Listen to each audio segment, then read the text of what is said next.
العمل، ملناش خلاص غير نبقى صف بنشتغل، ولا يوم هنيأس أو نسلم للكسل. حيوا العمل، حيوا العمل، حيوا العمل، طول ما احنا ايد في ايد هيفضل في امل، ونلاقي حلم بلادنا بايدينا اكتمل. حيوا العمل، حيوا العمل، خلوا المكان يفضل يدور، خليك كده بشغلك فخور، بايدينا نملى الدنيا نور، شق الجبل ونحط في صف. عمال بلدنا من زمان، شغل وتعب صبر وإيمان، إنتاج يروح مليون مكان، مكتوب عليه مصنع في مصر، مصنع في مصر. حيوا العمل، طول ما احنا ايد في ايد هيفضل في امل، ونلاقي حلم بلادنا بايدينا اكتمل. حيوا العمل، حيوا حيوا العمل.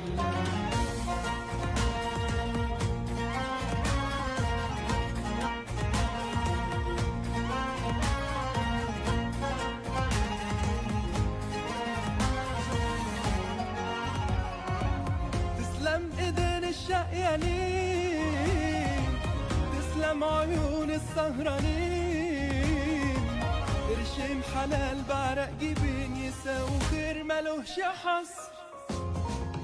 يوم العمل متوعد فيه، هنكمل اللي بدأنا بيه. مليون تحية ليك ولي عمال بلدنا في كل مصر، كل مصر. حيوا العمل، طول ما احنا ايد في ايد هيفضل في امل، ونلاقي حلم بلادنا بايدينا اكتمل. حيوا العمل، حيوا العمل، حيوا العمل، عمالنا ترسل انجازات، اخلاص كفاح جهد وثبات، صغار كبار ولاد بنات حاسين معاكوا بكل فخر. مع بعض جاي الخير كتير، مع بعض نبني تاريخ كبير، انتاج جديد شغل بضمير، نعلي دايما اسم مصر، اسم مصر. حيوا العمل، حيوا العمل، خاصة بالعمل النقابي ولقاء خاص مع الأخ المفوض العام للحركة العمالية شكرا لكل العدالة، اللي يعمر. الأخ شكرا المناضل لكل النقابي عمال مصر. الأستاذ ناصر يونس. أهلا بك أستاذ. أهلا أهلا دكتور، الله يسعدك، يسعد أوقاتك ويسعد أوقات جميع الإخوة المشاهدين الكرام. احنا في هذا اليوم الخاص يعني نعتز بوجودك داخل المؤسسة الإعلامية ونرحب بك، كونك خبرة يعني أولا نقابية لها تاريخ عمل نقابي يعني يزيد عن عشرات السنين، وبالتالي نحن نتشرف بوجودك لي يعني شرح لنا عن الوضع النقابي في فلسطين. أولا نبدأ بهذه الحلقة، ما هي الحركة العمالية لحركة عدالة؟ تحياتي دكتور، يعني أنا أتشرف كثيرا بأن أكون مع الإخوة والأخوات الأحباء العاملين والعاملات في هذه الظروف العصيبة الصعبة التي يمر بها الشعب الفلسطيني برمته وعمالنا الأشاوس بشكل خاص. يعني الحركة العمالية الفلسطينية حركة تاريخية، يعني لم تبدأ من عندي أو من عند هذه الحركة الفلسطينية العمالية، بدأت من بداية العشرينات، فهي حركة متحركة مش جامدة، مرت في محطات مهمة وصعبة وخطيرة، والآن تمر في أخطر مراحل هذه الحركة العمالية بسبب الأوضاع والظروف التي يمر بها عمالنا الفلسطينيين من بطالة، من شح، من قلة عمل، وخصوصا الإخوة العمال الذين كانوا يعملون داخل الخط الأخضر ما قبل 7 أكتوبر. يعني هؤلاء العمال يمروا بظروف يعلم بها الله ويعلم بها أيضا هم، ونحن نعلم بها. هي ظروف قاسية صعبة لم تمر على الشعب الفلسطيني يعني منذ أن وجد باعتقادي. أستاذ نصر، يعني إحنا نعرف أن في فلسطين اتحادات نقابية متجددة، ونعرف أن بالقانون يجوز التعددية. صحيح. وهذا الحكي برضو يعني يعبر عن مدى مرونة القانون في استيعاب مؤسسات متعددة لها أهداف سامية ترتقي إلى يعني تأهيل الوضع العمالي الفلسطيني إلى نوع متقدم. لا، احنا ترى إلى ما سمعنا أنك يعني من مؤسسي الاتحاد العام للشغل الفلسطيني. هل يعني ممكن تعطينا تعريف عن هذا الاتحاد وما هو دوره أيضا في هذا الوقت العصيب؟ وهل هذا الاتحاد، رغم أن احنا نقول أن هناك تعددية، هل هو بديل لاتحادات معينة هون؟ يعني الحركة العمالية الفلسطينية يوجد العديد من الاتحادات، ما لا يقل عن 7 اتحادات موجود بفلسطين، وهذا أنا برأيي ليس نوعا من الشرذمة كما يعتقد البعض، بل هي يعني لخلق فرص للتنافس. وأنا برأيي أنه هذا شيء إيجابي، بأن يكون في هناك العديد من الاتحادات تخلق نوع من المنافسة لخدمة العمال، إن نحن قصدنا أن نكون في خدمة العمال. إذا احنا بنقصد أن نخدم العمال، فهذا يعني صرح من صروح المنافسة. الاتحاد العام الفلسطيني للشغل هو ليس بديلا لأحد. احنا يعني في ظل هذه الأوضاع، في ظل هذه الظروف المعقدة الصعبة التي يمر فيها عمالنا الفلسطينيين، يعني نحن نرى بأن الأرض عطشة للعمل النقابي. يعني العمل النقابي في حالة بهتان، ما بدي أقول هذه، في حالة بهتان. احنا شاعرين بشكل متفاعل مع العمال، وخصوصا أنا يعني اسمح لي دكتور أركز على إخواننا العمال العاملين الذين كانوا يعملوا داخل الخط الأخضر. هدول يعني عدد مش بسيط، هدول يعني كانوا يحركوا العجلة الاقتصادية بفلسطين، والآن هم يعني يعانوا من ظروف صعبة. احنا يعني تجمعنا، بدأنا نلملم بأنفسنا القيادات، بعض القيادات في الحركة النقابية في الضفة الغربية من الخليل حتى جنين مرورا في كل المحافظات، يعني نتجمع نتبلور لتشكيل هذا الجسم النقابي الذي نأمل بأن يحقق إن شاء الله، أن يحقق شيئا للعمال، شيئا ملموسا للعمال. وفعلا بدأنا نحن يعني نعمل لتحقيق بعض الإنجازات، ونحن نركز على موضوع العمال داخل الخط الأخضر. قمنا إحنا بإرسال رسالة إلى منظمة العمل الدولية، لأنه إحنا شاعرين أنه هناك في تقصير من الاتحادات، هناك في تقصير من المنظمات العمالية العالمية والعربية، في هناك تقصير ملموس بحق عمالنا الفلسطينيين. فإحنا بدأنا بمخاطبة ومراسلة هذه الاتحادات، بعثنا رسالة إلى منظمة العمل الدولية نطالبهم بأخذ موقفهم المطلوب منهم. إحنا زي ما حكيت لك دكتور، إحنا لسنا بديل، إحنا ننافس صحيح، وهذه المنافسة مشروعة، وهذه بالنهاية يستفيد منها العامل. هذه المنافسة من يستطيع أن يحقق إنجازات أكثر للعامل فنحن تعظيم سلام له. احنا يعني مش مطلوب مننا ان نقعد في مكاتبنا، مطلوب مننا ان نكون في مواقع العمل في وسط العمال. وان شاء الله هذا ما نطمح له بانه سيكون، انه احنا تواجدنا ما بين العمال، ما بين الورش، ما بين المواقع. ونحن لسنا، اؤكد على ذلك، لسنا بدائل لحدا. يعني ما في حدا، المقاعد الفارغة كثيرة. يعني نحن بحاجة إلى طواقم، مش طواقم عديدة من قيادات الحركة النقابية لكي تعمل مجتمعة أو متفرقة أو بالشكل التي تراه ناسبا لتحقيق أي إنجاز للعمال اللي هم بأمس الحاجة له في هذا الوقت. يعني كلام يثنى عليه بالشكر الجزيل. يعني فعلا نحن بحاجة إلى يعني مؤسسات من هذا النوع ترتقي بوضع العامل، ترتقي بالحالة العمالية المترهلة في الوطن بسبب الظروف والتي لا نستطيع التحكم بها، لكن قضية العيش الكريم للعامل هي من مسؤولية النقابات. أعزائي المستمعين والمشاهدين، نخرج فاصل بسيط ثم نعود إليكم. متوعد فيه هنكمل اللي بدأنا بيه. مليون تحية ليك ولعمال بلدنا في كل مصر، كل مصر. حيوا العمل طول ما احنا ايد في ايد هيفضل في امل، ونلاقي حلم بلادنا بايدينا اكتمل. حيوا العمل، حيوا العمل، حيوا العمل. عمالنا ترسل انجازات، اخلاص كفاح جهد وثبات. صغار كبار ولاد بنات حاسين معاكوا بكل فخر. مع بعض جاي الخير كتير، مع بعض نبني تاريخ كبير. انتاج يزيد شغل بضمير، نعلي دايما اسم مصر، اسم مصر. حيوا العمل، حيوا العمل. كل ما احنا ايد في ايد هيفضل في امل، في امل. ونلاقي حلم بلادنا بايدينا اكتمل. حيوا العمل، حيوا العمل. عشان من غيركم ما نقدرش نكمل. شكرا لكل اللي بيبني ويعمر.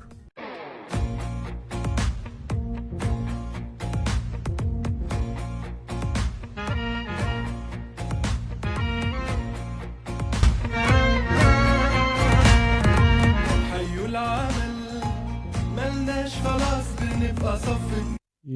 ثم عدنا إليكم أعزائي المشاهدين والمستمعين، ونطلب منكم أو انتظار اتصالكم للمشاركة على واتساب 00972 5999 59600. أكرر: للمشاركة والاتصال عبر الواتساب لسماع آرائكم وصوتكم، وهذا يعني موجه للأخوة العمال والعاملين في كل المؤسسات، لمن يريد أن يسمع صوته أو ليطرح سؤالا للإجابة عليه من قبل الأخ ناصر يونس فيما يتعلق بالقضايا العمالية. للمشاركة نؤكد على رقم 00972 5999 59600. نرحب بكم ونرحب باتصالاتكم. أهلا وسهلا. نعود للأخ الأستاذ ناصر لنكمل موضوع النقابات. الوضع النقابي بفلسطين أنت تحدثت عليه، نريد أن يكون هناك تفصيل بالوضع النقابي في فلسطين، وماذا هذه الاتحادات الموجودة ماذا قدمت للعمال، ماذا فعلت. هل الاتحاد العام للشغل الفلسطيني سيكون كهذه النقابات أو الاتحادات؟ مثلا لا نقول إحنا نتهم بالعجز، لكن هذه الظروف. هل سيكون كسابقه من الاتحادات أم سيكون هناك لديه الجديد ليقدمه للعمال؟ يعني احنا حتى نكون منطقيين، كل يقدم حسب طاقته. احنا يعني مش بصدد ان نقعد نحاسب مين قدم اكثر ومين ما قدمش اكثر. احنا يعني كل يعمل بمقدار ما يستطيع. احنا الاتحاد العام الفلسطيني للشغل يعني ارتئينا كقيادات للحركة النقابية الفلسطينية من الخليل حتى جنين، ولنا بعض التواصل مع بعض الإخوة يعني بشكل رتوش مع بعض الإخوة في غزة، كان الله في عونهم. يعني مش مطلوب منهم شيء، بس احنا بنضعهم بصورة الإخوة في غزة. لكن هذا التجمع من النقابيين، وتم تشكيل بعض النقابات لتكون هذه البوتقة هي الرافعة للاتحاد العام الفلسطيني للشغل. واحنا شايفين في أنفسنا انه فعلا احنا نستطيع ان نقدم يعني بطاقات مضاعفة وبجهد مضاعف نقدم للعمال في فلسطين. احنا شايفين لامسين الوضع، يعني بجوز انا بديش ازاود احد، الكل لامس الوضع، لكن كل واحد عنده طاقة للعطاء مختلفة عن الآخر. احنا يعني الحمد لله رب العالمين وهذا مش مدح، بس إحنا بنحكي عن خبراتنا. عندنا طاقات من العطاء والعمل، لا نكل لا نمل. نشعر بعذابات العمال، نشعر في معاناتهم، نشعر في هذه الأوضاع الصعبة التي يمرون فيها. إحنا أولاد الشعب، بين الشعب، دائما متواجدين في أوساط الشعب، في أوساط العمال، بنسمع منهم مباشرة عن معاناتهم، معايشين المعاناة اللي بيعانوها العمال. وإحنا مصممين إنه يعني نعمل على تحقيق بعض الإنجازات اللي ممكن تساعد العامل في هذه الظروف العصيبة اللي بمر فيها. أستاذ أخ أبا صالح، يعني سؤال هو كثير مهم.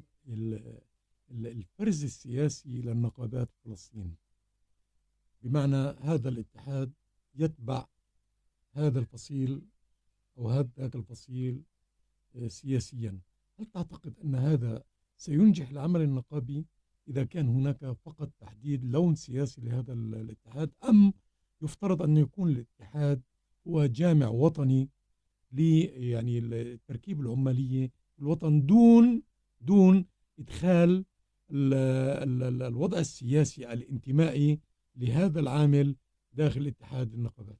يعني الوضع السياسي والشرذمة السياسية هي التي تخلق حالة من الشرذمة في الحركة النقابية. السياسة لها ناسها، يعني احنا في زينا زي اي دولة في العالم، السياسة لها ناسها. واحنا مش يعني اذا كان بنصير بدنا نخلط ما بين السياسة والعمل النقابي والأعمال الأخرى، يعني هذا يخلق نوع من الشرذمة. كلكم راع وكلكم مسؤول عن رعيته. إذا بنشتغل بالطريقة هذه، أنا بتقديري إنه إحنا بنستطيع أن نحقق إنجازات أفضل للعامل. إحنا نقابيين بنشتغل في العمل النقابي، إخواننا السياسيين بيشتغلوا بالسياسة، يعني كل واحد ينجح في دوره، فهذا يعني بصير إنجاز، بصير في تراكم للإنجازات إذا كل واحد بينجح في دوره. أما إحنا بدنا نشرذم الحركة النقابية، نصير نشتغل على الخلفية السياسية. والعمل النقابي دكتور، يعني هو مش بيجي الواحد من دار أبوه أو بتخرج من مدرسة أو من جامعة هو بيعرف بالعمل. العمل النقابي بيكتسبه النقابي من خلال التجربة، يعني يجب أن يمر في تجربة.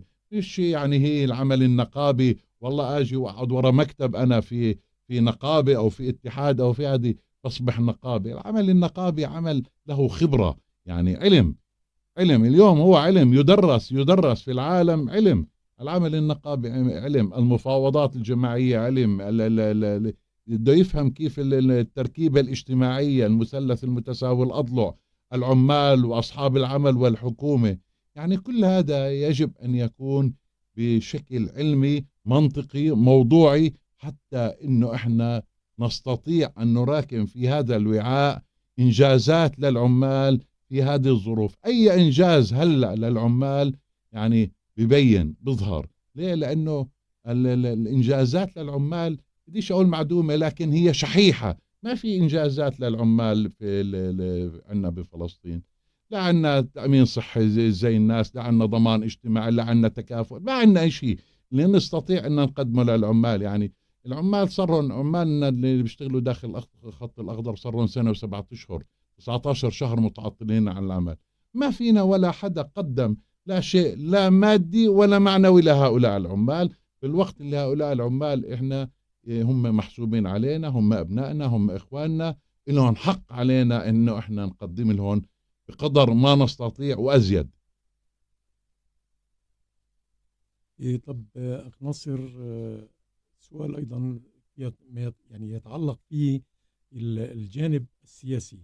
هل المحاصصة في النقابات، يعني بمعنى حصص هذه التنظيمات، هل هذه التنظيمات النقابية، لا نحدد أحد معين، لكن هو سؤال عام نريد أن نعرف كونك نقابي يعني لسنوات طويلة، هل هذه التنظيمات التي لها حصص بمعنى داخل اتحادات نقابات، هل يعني بالمعنى خدمت أنفسها أم خدمت العامل؟ لأنه مثلا الألوان مختلفة، هل هم يخدمون العامل بشكل عام أم كل تنظيم له حصة في هذه النقابة يخدم عماله أو المنتمين له أو المنتسبين له كتنظيم؟ يعني نحن في الاتحاد العام الفلسطيني للشغل تجنبنا أن نقع في هذا يعني اسمح لي تجاوزا أقول هذا الخطأ. يعني احنا هذه المحاصصة السياسية لا تخدم الحركة النقابية الفلسطينية، هذه محاصصة سياسية. يعني أنا ما بنفع أجيب قائد سياسي وأحطه قائد عمالي، ما بزبط. يعني العمل النقابي مختلف عن العمل السياسي، كل عمل له خصوصية.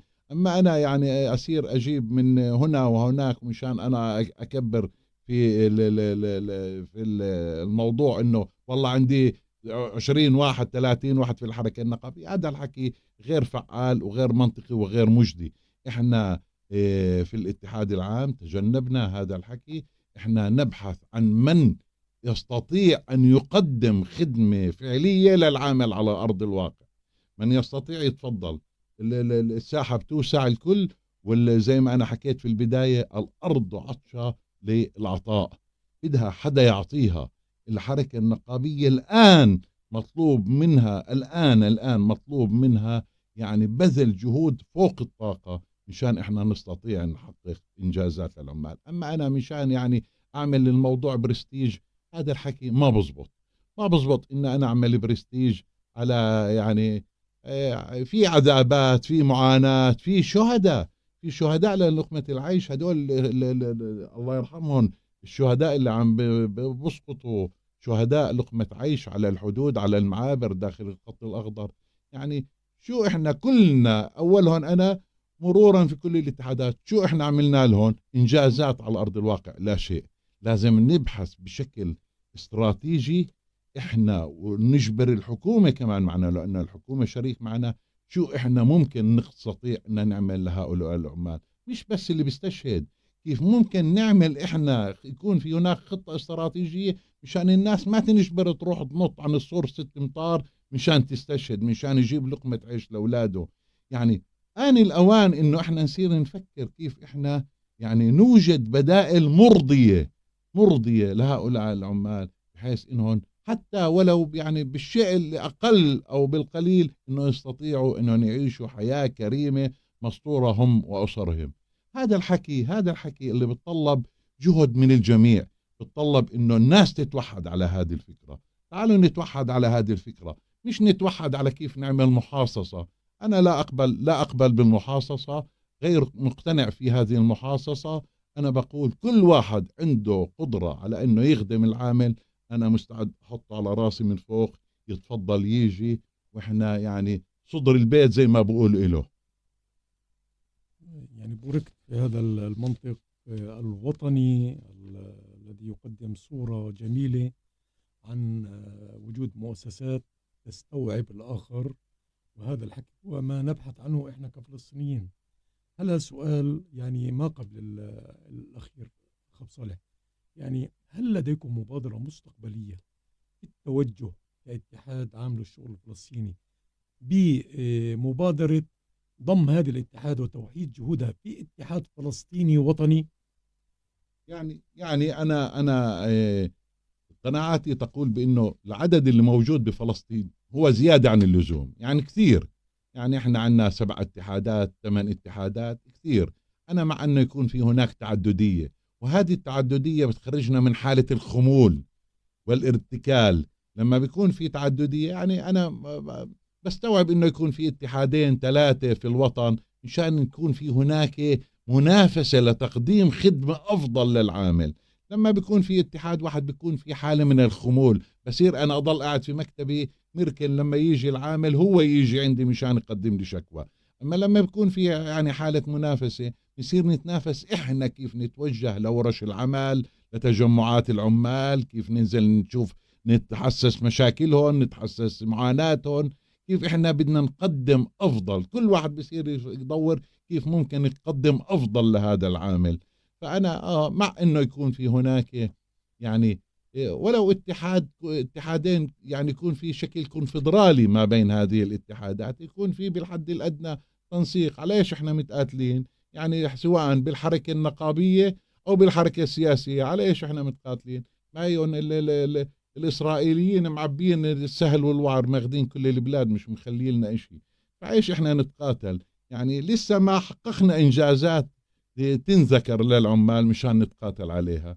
أنا مع أنه يكون في هناك حالة تنسيقية، حالة وحدوية ما بين الاتحادات، لا صقل كل هذه الجهود مع بعض، منشان إحنا لازم نضل نقول تحقيق مكاسب للعمال. لازم هذا الشعار ما نتعب منه، يجب أن نحقق مكاسب للعمال.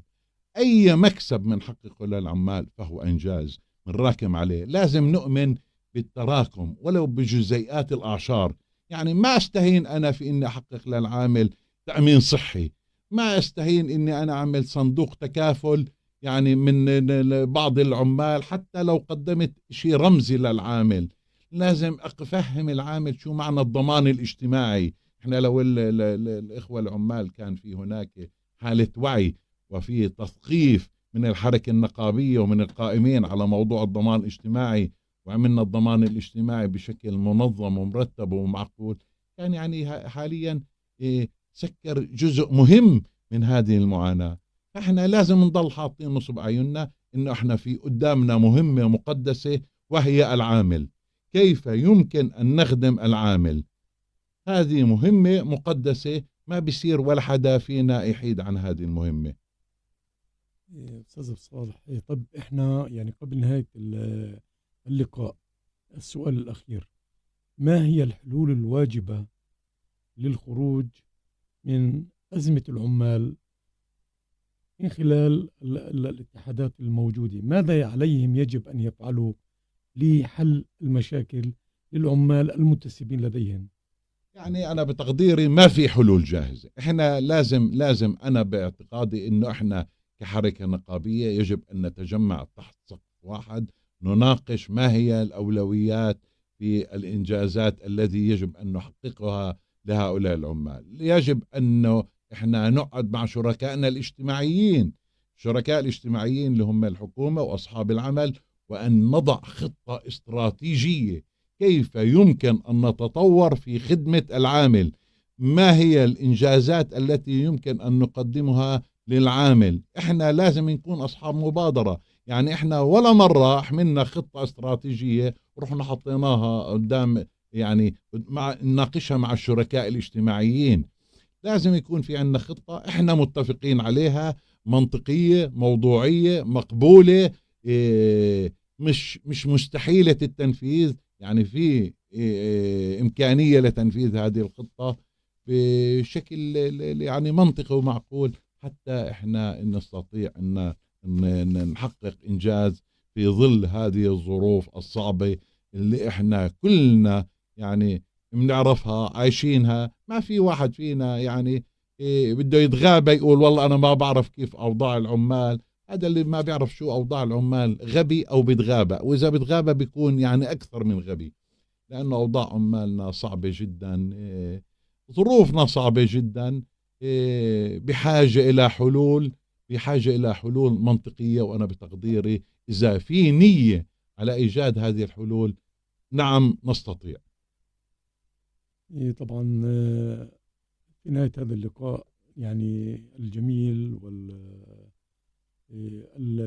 الذي يعني استفدنا منه من خلال معلومات تعبر عن يعني خبرة تراكمية مع الأخ أبو صالح ناصر يونس، المفوض العام للحركة العمالية أو للذراع العمالي لحركة عدالة بفلسطين، وهو المؤسس الرئيس للاتحاد الفلسطيني، للاتحاد العام الفلسطيني للشغل. نقول له شكرا جزيلا، عبرت عن يعني الموقف النقابي الحر والتقدمي، ونحن في يعني تلفزيون أضواء نقدم لك الشكر، ونتمنى لك وللاتحاد الفلسطيني للشغل التقدم والنجاح والقيام بواجبه اتجاه الحركة العمالية النقابية أسوة بباقي الاتحادات الموجودة بفلسطين. نأمل إن شاء الله أن يكون في هناك توحيد للجهود من قبل هذه الاتحادات برؤية تشاركية تعمل على تحقيق آمال وطموحات العمال. أعزائي المشاهدين والمستمعين، نشكر سعة صدركم، وانتظرونا في حلقة قادمة أو في برنامج قادم إن شاء الله خاص بالعمال، سيكون باسم صوت العمال لمشاركتكم وسماع صوتكم على راديو وتلفزيون أضواء. شكرا جزيلا والسلام عليكم ورحمة الله. حيوا العمل ملناش خلاص غير نبقى صف بنشتغل، ولا يوم هنيأس أو نسلم للكسل. حيوا العمل حيوا العمل حيوا العمل، طول ما احنا ايد في ايد هيفضل في امل، ونلاقي حلم بلادنا بايدينا اكتمل. حيوا العمل حيوا العمل، خلوا المكان يفضل يدور، خليك كده بشغلك فخور، بايدينا نملى الدنيا نور، شق الجبل ونحط في صف. عمال بلدنا من زمان، شغل وتعب صبر وإيمان، إنتاج يروح مليون مكان، مكتوب عليه مصنع في مصر، مصنع في مصر. حيوا العمل، طول ما احنا ايد في ايد هيفضل في امل، ونلاقي حلم بلادنا بايدينا اكتمل. حيوا العمل